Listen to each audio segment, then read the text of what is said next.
Hello everyone, Ollie Phillips here and welcome to our Optimist Performance Top Tips of the Month. We are here to give you some of the best insight from our tribe of optimists, business leaders, sports people, high achievers on this planet that have worked in some phenomenal teams with some amazing people. They are going to share their top tips every single month to try and help you grow and become the best version of yourself. Make sure you stay subscribed, and thanks ever so much for being part of our Optimist group. You are a fellow optimist, and now welcome to our top tips of the month.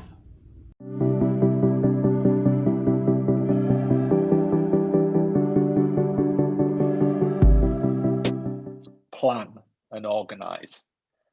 You've got to, chaos ensues because we don't have order. There's order or chaos. There's only two states I see it as. And if there isn't order, there's chaos. And I think that's a large part of planning and getting things organized. And I think people get overwhelmed when situations become too much and you take on too much. And I think anybody with any kind of aspirations in life, there is that tendency to add things to your plate when they don't belong there or you can't do them. And I think also accepting that I don't think there's a day gone by where I've got everything done I wanted to get done. And I think the second you start to accept that, that's just part of it, you stop beating yourself up about it. For me, I kind of steal from the folks over at AA. I think they have these wonderful 12 steps that they follow, and it turns out they're actually quite universal and have a lot more use cases than just things like drug and alcohol addiction. But one of the key tenets of that process of recovery for people is this notion of taking things one day at a time. It sounds so basic and so trite and cliche, but the truth of the matter is that if you don't wake up every day and say, I'm going to be in the present and I'm going to think about the things I want to accomplish today, and I'm going to do my best to put myself forward and be as helpful and serving the people around me as I possibly can do, then that's all I can do. It's all I can do. And what I can't think about is constantly what's going to happen tomorrow and next week and the week after that, and then what's already happened. I need to make peace with those things and just be as present as I possibly can be. I think we're having a really clear understanding of your time and how you manage your time. The reason why you feel overwhelmed is because you've got too much to do for a given amount of time and you feel like time is running away from you. So actually thinking really, really clearly around your capabilities to deliver value against all the things that you're doing. So making sure that you don't overpromise and underdeliver, because that makes you feel underwhelmed as everybody else.